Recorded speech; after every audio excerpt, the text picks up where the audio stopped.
I need to tell someone what I did, and you're going to think I'm terrible, but there's something about needing space that nobody understands. Everyone thinks Jake is the one who moved on too fast, that he's heartless for finding someone else while I was still trying to figure out who I am. But the truth is I'm the one who ruined everything, and here's what really happened. The worst part about what happened isn't that he started dating Emily 3 weeks after I asked for space. It's not even that he won't look at me now when we pass each other in the office hallways. The worst part is something I've never told anyone, and it changes everything about who the real villain is in this story. If I don't tell this story, you'll never understand why I've been waking up at 3 a.m. scrolling through their vacation photos together, torturing myself with images of Jake smiling wider than he ever smiled with me. But once you know what I know, you'll see why I had no choice but to ask for that space, even if I didn't really mean it the way it came out. This isn't just about a breakup gone wrong. It's about the fear that I've been carrying since I was 16, the terror that I'm fundamentally unlovable unless I'm perfect, unless I'm constantly evolving into someone better. And Jake was getting too close to seeing the real me, the messy parts I'd spent 3 years of our relationship carefully hiding. I'm going to tell you everything, including what I did on the night before I asked for space. And the part that makes me look worst, I'm saving that for the end because you need to understand how perfect things looked on the outside first. Jake and I were the couple everyone envied. We'd been together since senior year of college, moved to the city together, got jobs at the same marketing firm. People used to joke that we were basically the same person. We finished each other's sentences, had the same taste in everything from coffee orders to Netflix shows, even started dressing in complementary colors without planning it. My Instagram was a carefully curated gallery of our happiness. Brunches where the light hit just right. His hand on my knee during a concert. That photo of us at his sister's wedding where we're looking at each other instead of the camera, and you can just see how in love we are. I had 3,000 followers who thought they knew exactly what my life looked like. But here's what they didn't see: the tightness in my chest every time Jake said, "I love you," without any qualifiers, any conditions. The panic that would rise in my throat when he'd look at me with those soft brown eyes and say things like, "I can't imagine my life without you," or "You're everything to me." Normal people would find that romantic. I found it suffocating. Not because I didn't love him. I did. I loved him so much it terrified me. But I kept thinking, what happens when he realizes I'm not actually that interesting? What happens when the girl he fell in love with stops being enough? My therapist says this comes from my parents' divorce when I was in high school. My dad left my mom for his yoga instructor, said he'd outgrown her, that they'd become different people. My mom spent 2 years crying on the couch, and I watched her shrink into this hollow version of herself. She'd given everything to being his wife, and when that wasn't enough anymore, she had nothing left. I swore I'd never be my mother. I'd never need someone so much that losing them would destroy me. I'd never stop growing, stop evolving, stop being interesting enough to keep someone's attention. So I was always working on myself. Always reading the books Jake mentioned wanting to read so we could discuss them. Taking up rock climbing because he loved it. Learning to cook the foods he grew up eating. I thought I was being a good partner, attentive and caring. But really I was performing. Constantly auditioning for the role of Jake's girlfriend, terrified that if I stopped being perfect, he'd realize he could do better. The irony is that Jake never asked me to be perfect. He loved me when I had food poisoning and couldn't stop throwing up. He loved me when I ugly cried at sad movies. He loved me on lazy Sundays when I didn't wear makeup and we just played video games in our pajamas. But I couldn't accept that love because I didn't believe it was real. I thought he just hadn't figured out yet that I was ordinary. 3 months ago, Jake suggested we move in together. We'd been doing the thing where we basically lived together anyway, sleeping at each other's apartments every night, but he wanted to make it official. Find a place that was ours, not his or mine. When he said it, we were lying in his bed on a Sunday morning, sun streaming through the windows. His fingers drawing lazy circles on my shoulder. He said, "I think I'm ready for the next step. I want to wake up with you every morning in a place that belongs to both of us." I said yes immediately. Of course I said yes. That's what you do when your boyfriend of 3 years wants to move in together. That's the natural progression. All my friends were doing it with their partners. But that night, alone in my apartment, I had a full-blown panic attack. My hands were shaking so badly I couldn't hold my phone. My chest felt like someone was sitting on it, because moving in together meant Jake would see me all the time. Every morning, every evening, every weekend. He'd see me when I was grumpy and tired, when I didn't feel like being interesting, when I was just existing, not performing. He'd see the real me, and the real me wasn't enough. I called my best friend Sarah at midnight. She lives in Boston now, so she didn't know Jake that well, which made her feel safe to talk to. I told her I was freaking out about the move. "Do you love him?" she asked. "Yes," I said, "that's the problem." "That doesn't make sense, Liv." "I just feel like I need to figure myself out before I can fully commit to someone else," I said. Even then, I was using the language I'd learned from self-help books and Instagram therapists. The language that makes selfishness sound like self-care. "You've been with him for 3 years, what's left to figure out?" I couldn't answer that. Because the truth was, I didn't need to figure myself out.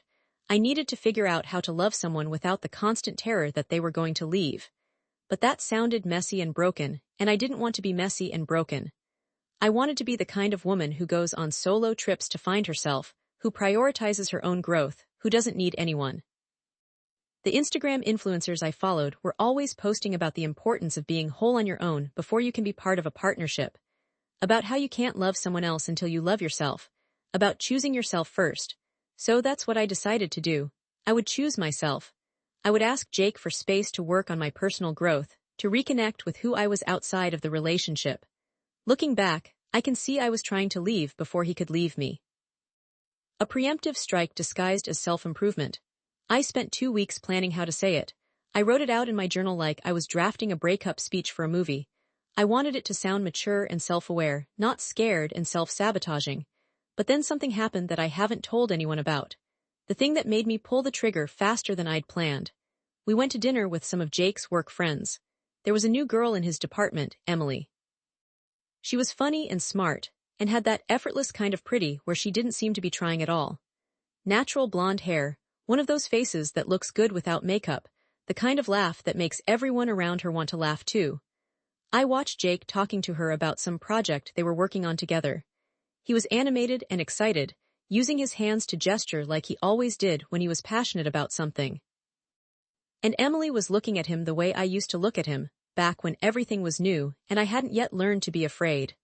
At one point, she touched his arm while she was laughing at something he said. Just a casual touch, friendly and brief. But I felt it in my stomach like a punch. Because I realized that Emily was the kind of girl who could be herself without trying. She didn't need to perform or prove anything. She just existed, comfortably and confidently, taking up space without apology. She was everything I was pretending to be but wasn't. After dinner in the Uber home, Jake mentioned that Emily had invited us to a game night at her place next weekend. He said us, but I heard you're going to be compared to her in her own space and you're going to come up short. Sounds fun, I said, my voice tight. You okay? Jake asked, taking my hand. Yeah, just tired. That night, lying next to Jake while he slept, I convinced myself that it was only a matter of time before he realized Emily was a better fit for him. She worked in his department, understood his projects in a way I never could. She was natural and easy while I was constantly calculating every word, every gesture.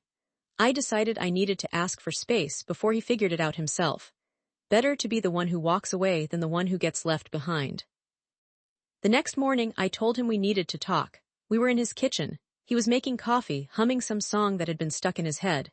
He turned around with a smile, holding out my mug the way he always did, with both hands like it was a gift. I think I need some space, I said. The smile didn't disappear right away. It faded slowly, like he was trying to process whether I was joking. Space, he repeated. I just feel like I've lost myself a bit in the relationship. I need time to figure out who I am outside of being your girlfriend. God, hearing myself say it out loud, I sounded like such a click, but I kept going because I'd rehearsed this and if I stopped, I'd lose my nerve. I love you so much and I want us to work long-term, but I think I need to take some time to focus on my own growth, to reconnect with myself. How much time? His voice was quiet. I don't know, a few weeks, maybe a month or two. He set the coffee mug down on the counter. Are you breaking up with me? No, I said quickly, too quickly. I'm not breaking up with you, I just need space to work on myself. We can still text and stuff, just maybe not see each other for a bit. That sounds like breaking up, he said. It's not. It's just a pause. People do this all the time. It's healthy to have independence. He looked at me for a long moment. I could see him trying to understand, trying to find the logic in what I was saying. Because that was Jake, he always tried to see things from other people's perspectives, always wanted to be supportive. Okay, he finally said. If that's what you need, okay. Really? I was surprised he wasn't fighting harder. Part of me wanted him to fight, to tell me I was being ridiculous, that we could work through whatever I was feeling together. "If you need space, I'm not going to force you to be with me," he said. "I love you, I want you to be happy, even if that means being apart for a while." I hugged him and he hugged me back, but his arms felt stiff. When I left his apartment that morning, I felt simultaneously relieved and devastated. The first week was fine. I threw myself into all the things I'd supposedly been neglecting. I went to a pottery class. I started journaling every morning. I went on long walks listening to podcasts about personal development. I posted on Instagram about the importance of self-discovery and got hundreds of likes from people telling me how brave I was. Everyone online thought I was fine. But privately, I was checking Jake's location on Find My Friends about 50 times a day. I'd look to see if he was at work, at the gym, at his apartment. Anywhere unexpected made my heart race. Sarah called me at the end of the first week. "How's the space going?" "Good," I lied. "Really good, I'm learning a lot about myself." "Like what?" I couldn't think of a single thing, just what I want out of life, what makes me happy independent of a relationship. "And what does make you happy?" I thought about it. The pottery class was fine, but I didn't care about pottery. The journaling just made me think about Jake more. The walks were lonely. "I'm still figuring it out," I said. Week 2 was harder. Jake and I were still texting, but his responses were getting shorter. Less enthusiastic. When I sent him a funny meme, he'd just respond with haha instead of sending one back like he used to. I told myself this was normal. This was what space looked like. We were both adjusting. But then I saw on social media that he'd gone to Emily's game night. Without me. Obviously without me because I'd asked for space, but seeing the photos still felt like a betrayal. There was a picture of the group playing Cards Against Humanity. Jake was laughing, his head thrown back in that full-body laugh I loved. Emily was next to him, mid-laugh too, and they looked like they were having the kind of fun I hadn't let myself have in months because I was too busy worrying about being interesting enough. I stared at that photo for an hour. Zooming in, looking at every detail. Trying to see if they were sitting too close, if there was anything between them beyond friendship. Just when I thought things couldn't get worse, Jake's texting slowed down even more in week 3. He'd take hours to respond, sometimes a full day. His messages were polite but distant. "How are you?" I'd text. "Good, busy with work," he'd respond. "Want to grab coffee this weekend, just to catch up? I think we should stick to the space you asked for. Don't want to disrupt your process." Your process. Like my need for space was a research project and not a massive mistake I was already regretting. I started asking our mutual friends about him. Casual questions at first. "How's Jake doing? Is he okay?" They'd say he was fine, keeping busy, going out more actually. "Going out where?" I'd ask, trying to sound breezy. "Just bars with people from work, I think. He seems good." He seemed good. While I was falling apart in my apartment, eating cereal for dinner and scrolling through 3 years of photos of us, he seemed good. At the office, I'd time my coffee breaks to maybe run into him. We worked on different floors, but sometimes our paths would cross in the lobby or the parking garage. The first time I saw him was at the end of week 3. "Hey," I said, my heart pounding. "Hey," he replied, but he didn't stop walking. Didn't ask how I was, just a polite acknowledgement, and then he was past me, heading toward the elevator. I stood there in the lobby, feeling like I'd been slapped. Week 4 was when I found out about Emily. My coworker Melissa came into my office and closed the door behind her, which is never a good sign. "I don't know if I should tell you this," she said. My stomach dropped. "Tell me what?" "I saw Jake last night at that wine bar near the office." "Okay, he was with Emily from his department." "They work together," I said. "They're probably just friends." Melissa bit her lip. "Liv, they were holding hands." The room tilted. "Are you sure?" "I'm sure. I'm really sorry. I thought you should know." After she left, I sat at my desk trying to process this. It had been 4 weeks. 4 weeks since I'd asked for space, and he was already with someone else. I texted Sarah in a panic. "Jake is dating someone." "What? How do you know?" "Someone saw them together, holding hands." "Did you ask him about it?" I hadn't. Because technically, we weren't together. I'd asked for space. Space meant we were on a break, and on a break meant he was technically free to see other people, even though that's not what I'd meant when I said I needed space. What I'd meant was wait for me while I figure out how to not be terrified of loving you. What I'd meant was I need to know you'll still be here when I'm ready to come back. But I couldn't say that to him. So instead, I texted, "How are you? Feel like we haven't talked in a while." He responded 6 hours later. "I'm good, hope you're well." That was it, no elaboration, no warmth, just polite distance. I wanted to ask him about Emily. I wanted to demand to know how he could move on so fast, but I had no right to demand anything. I was the one who'd asked for space. Sarah tried to make me feel better. Maybe it's not serious, maybe it's a rebound. But I'd seen the photo from game night again. I'd seen the way he looked at her, the ease between them. That wasn't a rebound. That was something real. The thing is, I thought I was fixing things by asking for space. I thought I was preventing the inevitable moment when Jake would wake up and realize I wasn't enough. I thought if I left first, if I worked on myself and came back better and more interesting, then maybe I could keep him. But really, I was creating the exact situation I was trying to avoid. I was pushing him away and acting surprised when he left. By week 5, everyone at the office knew Jake and Emily were together. People stopped asking me how I was doing with that sympathetic head tilt. They started avoiding the topic altogether, which was somehow worse. I see them sometimes in the parking garage at the end of the day. He'd be walking her to her car, carrying her laptop bag along with his. She'd be talking animatedly about something, and he'd be listening with that focused attention he used to give me. The first time I walked past them, I said hi. Jake looked right through me, not with anger or hurt, but with nothing. Like I was a stranger he vaguely recognized but couldn't quite place. Emily smiled politely, not knowing who I was or why I was starring. That moment broke something in me, because I realized I'd given up the person who looked at me like I was the most interesting person in any room, and for what? Because I was scared he might eventually look at me differently. Well, now he looked at me like I was invisible. Self-fulfilling prophecy, I guess. I started staying late at work, timing my departure for when I knew they'd be gone. I couldn't handle seeing them together, seeing the easy affection between them. The way she'd bump his shoulder with hers. The way he'd tuck her hair behind her ear when it fell in her face. All the small intimacies that used to be mine. At night, I'd lie in bed and imagine different versions of how things could have gone, if I'd never asked for space. If I'd told Jake the truth about my fears instead of packaging them in self-help language. If I'd just been brave enough to let him love me without sabotaging it. My therapist said I needed to stop punishing myself, that I'd made a choice based on fear, and yes, it had backfired, but I could learn from it and do better next time. But I didn't want there to be a next time. I wanted to go back to before, when Jake looked at me like I held his whole world in my hands. 2 months after I'd asked for space, I decided I needed to talk to him, to tell him I'd made a mistake, that I didn't actually need space. I needed therapy and probably medication for anxiety, but definitely not space from him. I practiced what I'd say for days. I wrote it out, revised it, practiced in the mirror. I was going to be honest this time. Vulnerable. I was going to tell him about my parents' divorce and my fear of being left and how I'd pushed him away before he could leave me. I was going to fight for him. I texted him, "Can we talk in person?" He took a full day to respond. "I don't think that's a good idea. Please, I need to tell you something. Liv, I'm with Emily now. I've moved on." Seeing it in writing was different than knowing it. The words on my phone screen felt final in a way that rumors and sightings hadn't. "I made a mistake," I typed back. "I shouldn't have asked for space. I was scared and I messed everything up." The 3 typing dots appeared and disappeared several times.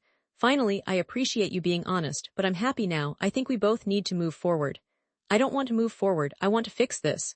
"There's nothing to fix. You asked for space to find yourself. I hope you did. I've found myself too, and this is where I am now." I called him. It rang 4 times and went to voicemail. I called again. Voicemail. I texted, "Please just give me 5 minutes to explain." "There's nothing to explain. I understand why you needed space. I respect it. But I can't put my life on hold waiting for you to be ready. That's not fair to me." He was right. It wasn't fair. None of this was fair, but especially not to him. I wanted to scream that I was ready now. That I'd done the work, figured out my issues, was prepared to be the partner he deserved. But the truth was, I hadn't done any real work. I just missed him and panicked when he moved on. The worst part was knowing that Emily could give him what I couldn't. She could be present without fear. She could accept his love without questioning it. She could just be with him, easily and naturally, without the constant performance anxiety that had plagued me. She was better for him than I was. And knowing that was worse than losing him, I went through the stages of grief in fast forward. Denial lasted about an hour.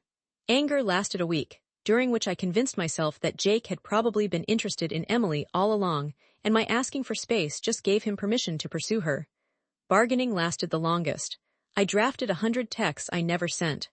Apologies, explanations, please. I imagined scenarios where I ran into them and was so charming, and evolved that Jake would realize he'd made a mistake choosing Emily.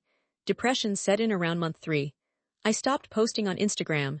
Stopped going to the pottery class and the personal development workshops. Stopped pretending I was on some journey of self-discovery. I was just sad. Profoundly, deeply sad in a way that felt like it had weight and texture.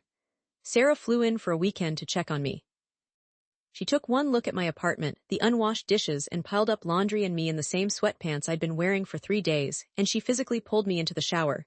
"You have to stop this," she said while I sat on the bathroom floor, water running over me. "You have to let him go." "I can't." "You can, you have to. You're destroying yourself over someone who's moved on." "I destroyed us," I said. "I had something perfect and I ruined it because I was too scared to just be happy."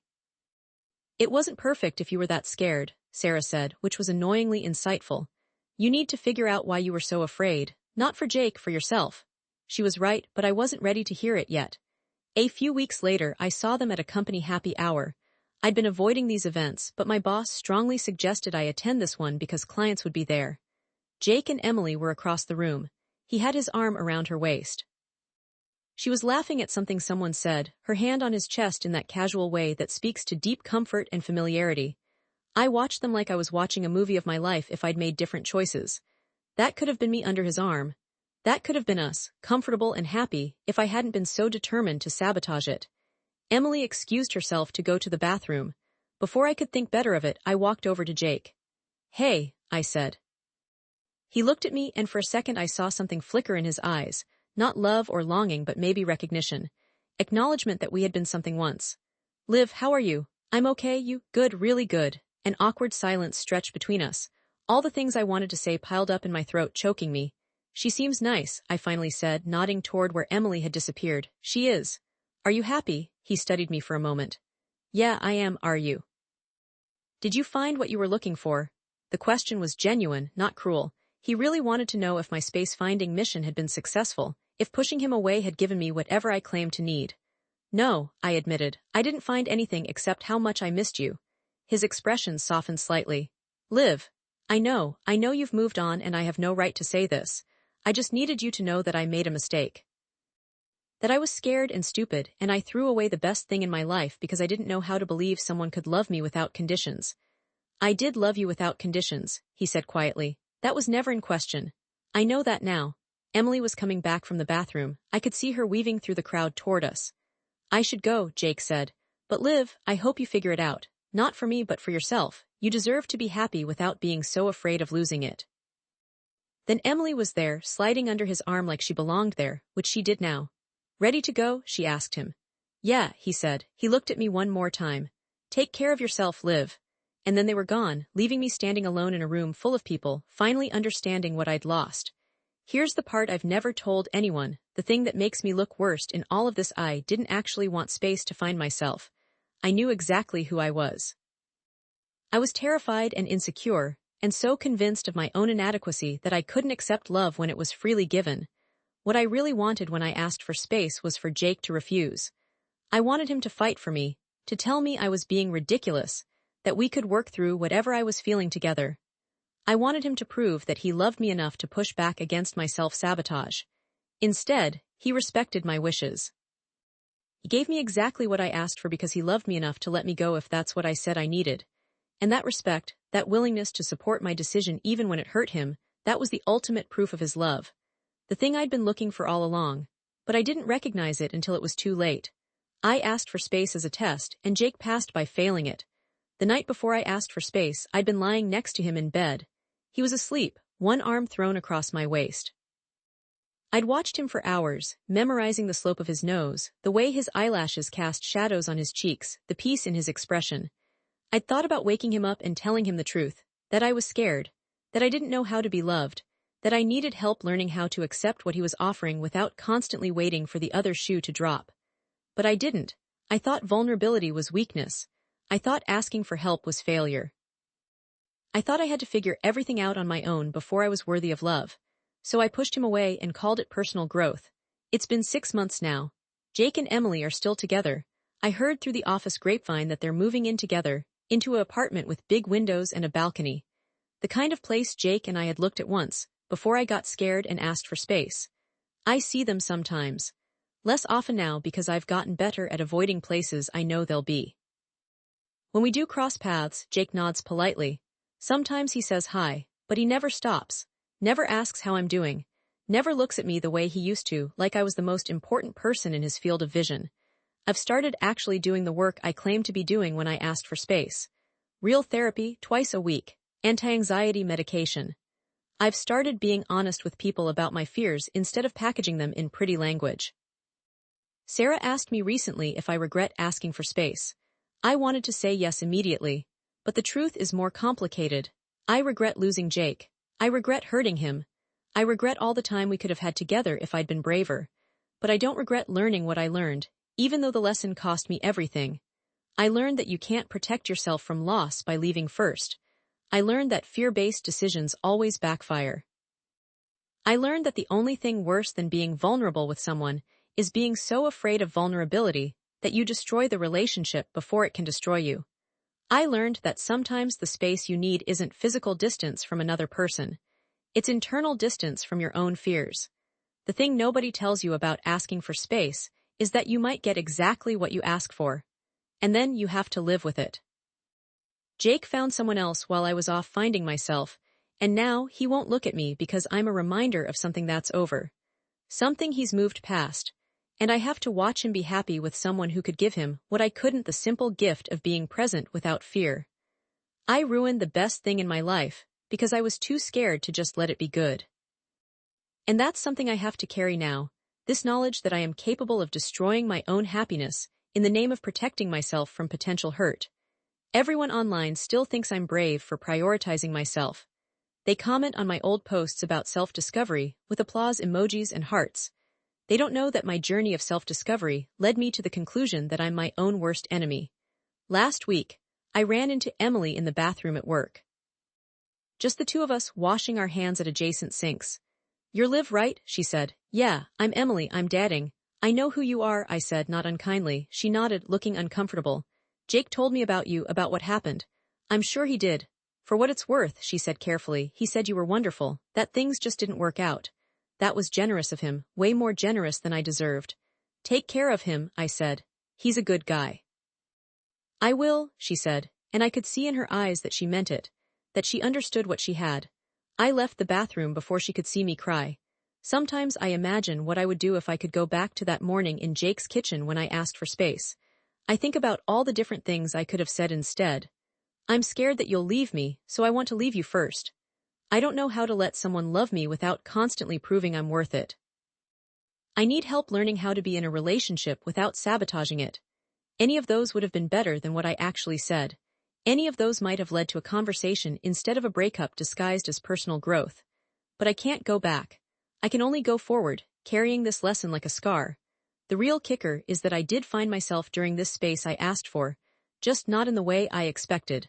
I found out that I'm someone who runs when things get too real. Someone who tests people's love until they fail. Someone who would rather be alone than risk being left. And now I am alone. Not because Jake left me, but because I left first and called it self-care. I guess the question I'm left with is, what do you do when you find yourself and don't like what you found? When the person you discover in all that space is someone who destroys good things out of fear? My therapist says awareness is the first step to change. That now that I know my patterns, I can work to change them. That this doesn't have to be who I am forever. But right now, sitting in my apartment alone on a Friday night while Jake is probably out with Emily living the life I could have had, change feels impossibly far away. I said I needed space to find myself. And I did find myself. I found out I'm the villain in my own story. The person who had love and threw it away because I was too afraid to believe it was real. Jake found someone else because I told him to. And now he won't look at me because looking at me reminds him of someone who hurt him, who wasted his time, who couldn't accept what he was offering. I don't blame him. I wouldn't look at me either. If I could talk to everyone who thinks they need space to find themselves, here's what I'd say: make sure you're not just running away from something good because you're scared it won't last. Make sure you're not sabotaging your own happiness in the name of self-protection. Make sure the space you think you need isn't just fear wearing a self-improvement costume, because you might get exactly what you ask for. And then you might spend the rest of your life watching someone else love the person you pushed away, wondering what version of yourself you might have found if you'd been brave enough to stay.